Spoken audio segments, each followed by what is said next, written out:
Michael, welcome to Catholic Sports Today. It's a pleasure to have you on the show. Thank you very much. I'm happy to be here. I was hoping to have a good friend of mine that is very involved with soccer. He was a coach at Grand Canyon University, and he speaks soccer, but he's also a professor there, and he's very involved with the University of Mary, and he had a function tonight, so he couldn't be here. And so I'm not really sure how much soccer we want to talk. I think this is such a great opportunity to talk to someone of your stature that is willing to talk a little bit about their faith. We also want to talk about, not perfect, and go into that a little bit. So, with that said, growing up, Michael, did you just play soccer? Did you play a multiple amount of sports? Or how did you get involved with soccer? I mean, how did that fall into place? Yeah, I was very fortunate to have two wonderful parents who really let me enjoy my childhood and experience each and every opportunity or sport pretty much that I wanted to. And I'm very thankful for that. And I was able to play basketball, baseball, football, soccer. I was in a bowling league. I took tennis lessons. I was very active growing up. Anything with the ball I wanted to be good at, and I was very competitive in. And luckily that, eventually led me to playing soccer and to continue to play it because I love the sport and everything that it stands for. But being on different teams in different sports really brought me to realize how much I love just being a part of a team atmosphere and team environment, just because I love being around others and really enjoy, pushing myself to the fullest and to the extreme, but knowing that all of us work together, and succeed. It makes it that much more, humbling and brings a lot of happiness to me as well. There's argument on both sides of the fence that young athletes right now are zeroing in too much on one sport, and that they lack the adversity in their athletic skills because they didn't play different sports. Do you find your success on the soccer field and success, to make it in the professional ranks in a worldwide sport, it is such an accomplishment. So what I'm trying to ask is, did playing basketball, football, baseball, all those different sports, even the bowling, did that help contribute to your success as a professional soccer player? Absolutely. I think that one thing every child should go through in childhood is to really try different experiences, whether that's a sport, whether that's, an after-school project or group, a chess club or anything like that. Because each and every sport that I've played growing up, I learned different things, how to adapt to situations mentally, how to push myself physically. Playing football growing up was completely different than playing baseball. But at the same time, all of those allowed me to really, open up to every situation and really welcome each and every opportunity that I was given as well. And there's absolutely no way that I would be as good in soccer as I have been, fortunately, without those experiences growing up. Because the one thing I love about soccer, which I said before, is really the team environment. It's a sport of freedom, and it's a sport where there's not set plays, there's not certain things that have to go right. It's constantly moving and constantly flowing, and it really involves all of us working together as a unit for a full extended 90 minutes. And it's not a sport where you score so many points here and there. It's a sport where if you accomplish one goal, that's enough. But there's so much work that is put into that one goal that makes it that much better when you score a goal or when you get a point. And that's the thing I love about it too, is just all the hard work and dedication, on and off the soccer field, when it comes to game time, to fulfill that and to execute those things and see them, come into succession is why I love soccer so much. But without those other sports, I definitely wouldn't have been able to be where I am today. Right, right. Well, I got to tell you that when I was in high school, I thought soccer would be a piece of cake until I went out there and found out not only do you have to have a tremendous amount of skill, but you have to run for hours at a time. So I said, the heck with that. I'm going to go play baseball. Exactly. It's funny. That's the one thing people think. They think, they watch soccer and they're like, "I can't be that bad." When you get out there, it's, wow, this isn't just kicking a ball. It's physically, demanding. The endurance involved with it is absolutely critical. So. Oh, right. I remember saying to the coach, "You mean I have to kick the ball when it's moving?" Forget this. Give me a bat. But exactly. You've played worldwide, Europe, United States. How do you see the transition of the game? Is there a big difference between playing in Europe and the United States? There is. Every league has its own positives and negatives. Every league has its own, way of playing and way of teaching the game. But overall, it's the same sport. You get on the field and it's 11 versus 11, and the point of the game is to try to get the ball in the back of the net. There may be different things that are taught tactically and technically, but yeah, there's not that much of a difference, between leagues in Europe or leagues in America or South America.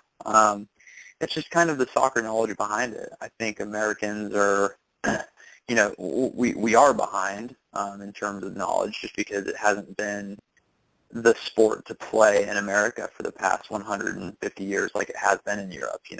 We've had baseball, we've had football, we've had basketball for over a century now, where soccer in America is technically only, 30, 40 years old, if that. It's really gotten big in the past 20 years. So I think that's just the biggest difference between soccer in the United States and soccer overseas is just, the knowledge behind the game and learning different aspects of it to really help, improve the players. Yes, the basics are very, very similar, but there's so much more that goes into it. But America is not far behind. You can see the younger generations really starting to grow up with soccer now, much more than I did when I was growing up, and much more than the older generations too. So I think in 20 years it's going to be one of the biggest sports in America. I don't think it'll ever be able to pass football, but at the same time I think it has the opportunity to be a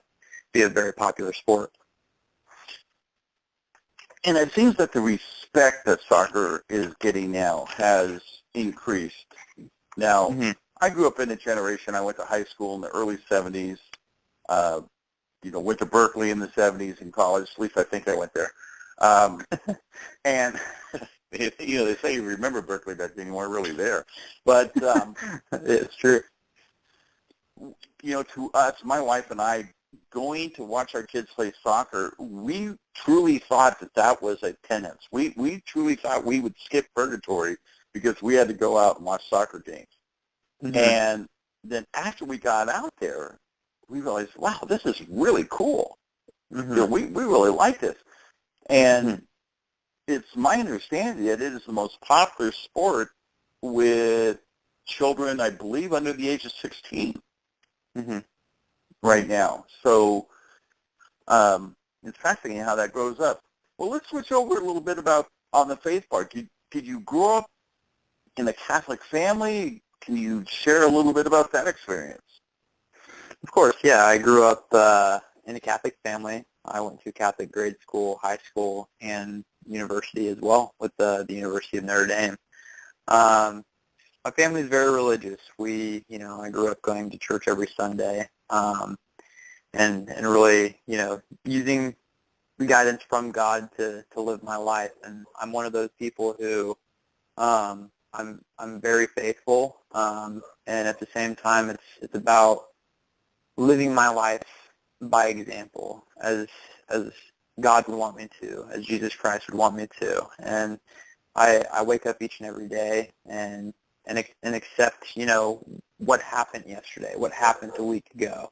And I look at it and I learn from it and I move on because I trust and I'm thankful for everything that God has given me. And that's been my motto my whole life. I'm just a very happy and loving person. I'm very accepting of each and every event, each and every experience that I go through. And I think one of the biggest things for me growing up was just to continue to stay positive. I'm a very positive and optimistic person, and that's a gift that God has given me, and that's something that I will always give back to Him as well, because He's given me talent. He's given me certain personality traits that I can use to help others. That's one of my biggest things in life is to do unto others as I would be done to myself, or have done to myself, I should say. And I love treating others with respect. I love putting a smile on people's faces, and I love Right. just the group camaraderie. Whether that's with my family members or whether that's with a team or just a group of friends. It's something that if other people are happy and I can help them be happy, that makes my day. And that's how I've lived my life. And I thank God and Jesus Christ for that each and every day. I wake up and I say a prayer and make sure that I give them thanks, and just know that whatever I'm going to encounter, that I can get through, whether it's a great experience or a terrible experience, but I know that, God is holding my hand through those experiences, and that's, like I said, how I've lived my life for the past 27 years. So It's challenging enough to be an athlete, and then to Mhm. be a professional athlete, playing in front of the crowds, the expectations of you're one bad kick away from being a bum, so to speak. Mhm. But you're a Christian athlete, and you're a Catholic athlete, and you wear that out on your sleeve. What are the challenges? Well, let me ask, what's your greatest challenge as a Christian athlete? I think the biggest challenge that we all face is just putting too much pressure on ourselves. It's like you said, once you play professionally, you're under the spotlight. Everything you do is critiqued. Whether that's from teammates, whether that's from coaches, but least importantly, honestly, is from fans or media. And it's those expectations that some people can put on your shoulders, and that pressure can get to a lot of players. And I've been there. I've been there personally, where I hadn't been playing as well as I wanted to play, and I started thinking to myself, am I still good enough? Am I as good as I always have been? What can I do to get better? And because of that, I started putting a lot more pressure on myself, when I realized if I just go out and have fun and really just enjoy each and every training, each and every game, each and every film session, it makes me improve and helps me to just relax and play the way that I'm used to playing. So it's really getting over that idea of pressure, because there's no failure. Everybody makes mistakes, but at the same time, it's how you react from those mistakes. You can either put your head down and give up, or you can face that head on and be better than that, and lift yourself up and really use it as a learning experience and move on from there. So I think that's definitely the biggest thing that we face is just the pressure from the outside. But at the end of the day, Mm-hmm. it's only you are the one who is in control, and you shouldn't worry about what others think, because you can't control that. You can only do what you really want to do and what you really have to do. And staying positive, I believe, through adversity is absolutely critical in a professional athlete. Right. This interview is reaching over 1,000 high schools and the athletes and parents. as a professional, what type of advice can you give to these younger athletes to help prepare them for their own pressures in the game and in life? Yeah, I mean, I think the biggest thing is not to overthink each and every situation, but at the same time, really enjoy the experience. I've been to plenty of high schools and grade schools, middle schools, and the one thing that I always talk to the students about is to just really enjoy those 4 years, because before you know it, at the snap of the fingers, it's gone. It's all of a sudden your senior year, and you're thinking, "Wow, where did time go?" So I think the biggest thing is taking each and every day as it comes, but really enjoying it. You know, it's adolescence and in your teenage years. It can be tough. You're involved with a lot of pressure from your peers, but at the same time, if you set your mind straight and have specific goals that you wanna attain, you can do it. You know, and don't let anybody else tell you that you can't, because like I've said before, you're the one who's in control of the situation. And again, it's always how you react, because God is there for you. God knows what's going to happen, and it's how you use the gifts that He has given you. You know, you may not be the fastest person, the smartest person, the best looking person, but you can use each and every tool, each and every gift that God has given you, and exploit it, and use it in a good way, I should say, and just make those gifts each and every day something that you want to help. You want to help yourself get better at, and that's how you get better as a person too. So you have to enjoy those moments and use what God has given you. Right, right. Obviously, you're very brave to come out, say you're a Christian athlete, but I'm going to ask you to step one more step higher in bravery. And will you share with us your most embarrassing moment as a professional player? Oh man. Yeah, see, that's a tough one for me, because I tell people one thing that I don't really ever get is embarrassed. Great. Because love it.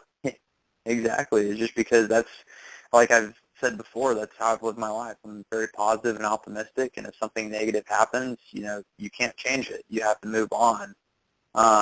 You know, there have been plenty of times throughout my career where, you know, I've been in front of opposing fans, and the players, you know, pulled a move and gotten around me, and, you know, I've heard hoots and hollering from fans, but at the same time, I've never gotten embarrassed, because at the same time, it's how you react. It's how you respond, you know, and I, as funny as it may sound, it's like I thank God for making those mistakes, because He's allowing me to use my talent and my skills that I'm best at to the best of my ability, and give back to others. You know, others wouldn't be able to sit there and critique me or ridicule me if I wasn't out there doing what I love. And so in sports, it happens. You know, negative things can happen, embarrassing things might happen, but it's not about that. It's about how you react and how you respond. And so I don't get embarrassed. Because that is an outstanding answer. Absolutely outstanding answer. And something that we can all take, not only on the field, you know, for our younger athletes and our parents, but gosh, we could relate that into our sitting behind our desks, you know, from age 5. Exactly. Yeah, great answer. Great answer. Mm-hmm. So what's next for you? I mean, you've reached this pinnacle. Where do you see yourself down the road? Do you have interest in going into coaching when your playing days are up, or what would you like to do? Yeah, I've actually been in a little bit of a crossroads lately, just in terms of that.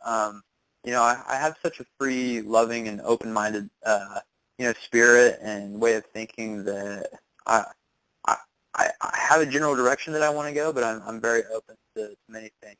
I would love to Right. coach eventually.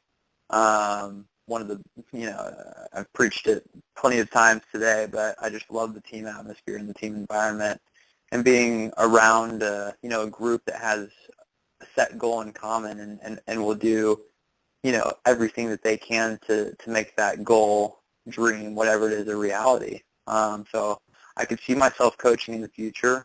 Another thing is management, whether that's a general manager of a sports team, management in business, or an athletic director at a university. It's something that I feel like I am fortunate to have the gift of really bringing people together and helping everyone, kind of come to a common goal, but in a good way, using everybody's talents and seeing the benefits of each and every person and pulling them together. So that's what I would love to do, management or coaching in general. But I would love to play soccer for another, 4, 5, 6 years, as long as I can, and then go from there. Your talents and disposition would be a welcome sight at a college, besides your skills and knowledge of the game. Hey, let's talk a little bit about Not Perfect. Mm-hmm. Share with us what Not Perfect is and your involvement in that. Yeah, absolutely.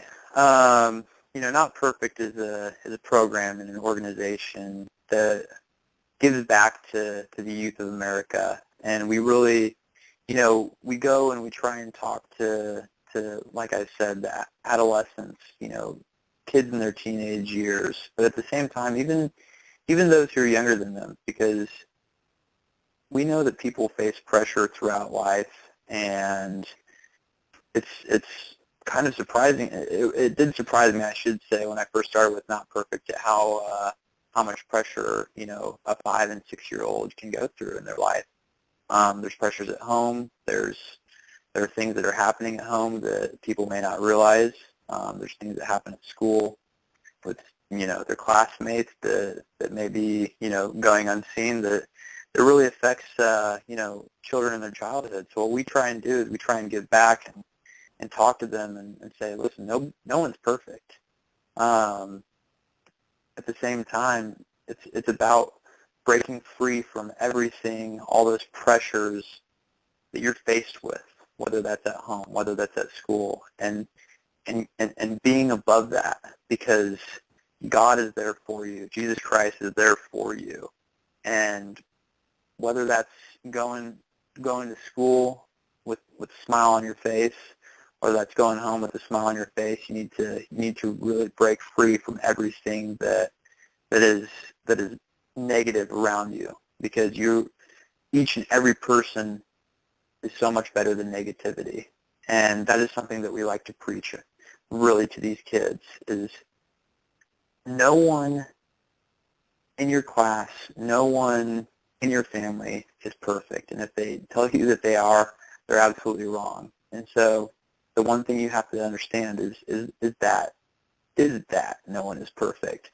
Whether you make mistakes, whether you do bad on a test, whether you miss an open shot in a sport, it's getting over that hump and really enjoying life as you go through it. Surrounding yourself with the right people, with people who you like to, who you share common interests with, and get away from people who can bring you down and be negative. So that's kind of what we talk about. We talk about how, God has given each and every one of us gifts that we need to cherish, we need to use in our everyday life, and use those to help others, most importantly, because one smile to another person could make that person's day. If you make that person's day, that person could make another person's day. It's where happiness is absolutely crucial, and it's all it's all circulatory. It can help each and every person within a class, each and every person within a community, each and every person within a city or state. So that's what we really like to preach. It is a great organization. And folks, if you want to get some more information, we have it up on CatholicSportsCenter.com. There's a link there. There's also a link to Michael Thomas, where you get more information and follow him in his professional career. Michael, I cannot express how thankful we are, what a blessing it's been to have you on the show. Great interview, and absolutely love talking with you. Thank you. I had an absolute blast. I'm glad I could share it. Stop. Okay. So I'll send you a copy of this. As I said, we'll kind of transcribe it, and we're kind of really pushing the audio part. Okay. The Catholic News Service will send it out to every diocese in the country. Okay. And they're free to pick it up and put it on their media. Most of their newspapers are now converting over to, website. The newspaper's just dying on the vine. But, yeah, you have a great voice. And, when the time comes that you want to get into coaching or being an athletic director, I would love to be able to help you. And I think a lot of doors are going to open for you. But I know some colleges right now and some people that would love to talk to you. So whenever you're ready,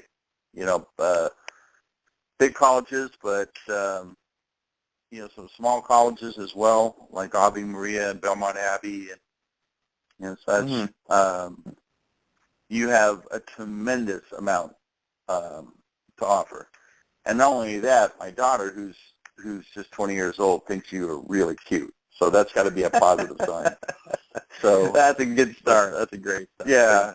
Unfortunately, if you did, I would have to shoot you. But anyway.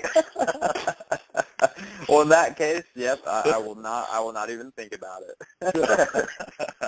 Oh no, that's great. Well, thank you very much. It's been interesting. I kind of talked about it in the interview, but I had an opportunity come up recently with coaching, and I kind of had to make a decision within, a week and a half. So I had to really sit back and reflect and kind of figure out if now was the time for me to stop playing or to keep going. And it was just something that, as great of an opportunity as it was, I couldn't pass up this, playing right now. It's something that I still love, and I think that I can get to the next level, or the level that I've been before, again. So, like I said, and I'm very optimistic and positive. So I couldn't not that I would have been giving up, but I couldn't give up soccer yet.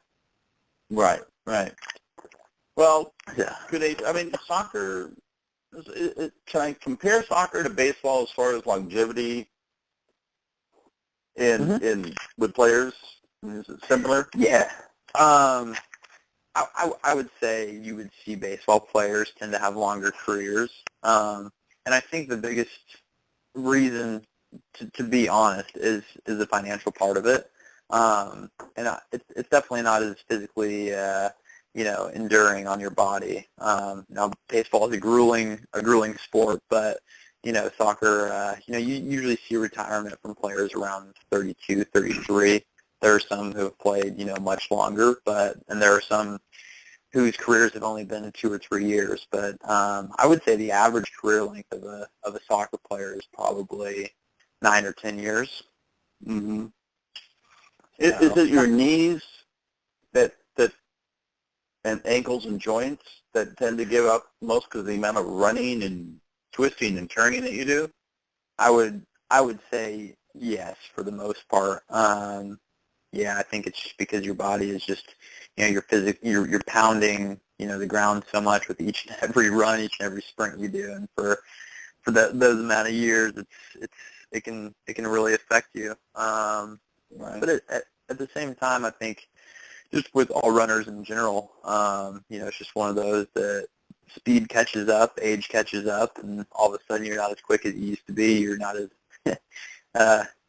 fit as you used to be, and then it just comes to the enjoyment of it. It's tough not being able to do things that you could do when you were 21 years old when all of a sudden you're 32 years old, where in baseball it's a little bit different. You can, you get that experience and everything, but I think that you could definitely get better, in both soccer and baseball as your career goes on, but, without it being so physically demanding baseball, it's more technique, I think. So that's why I think their careers would last longer.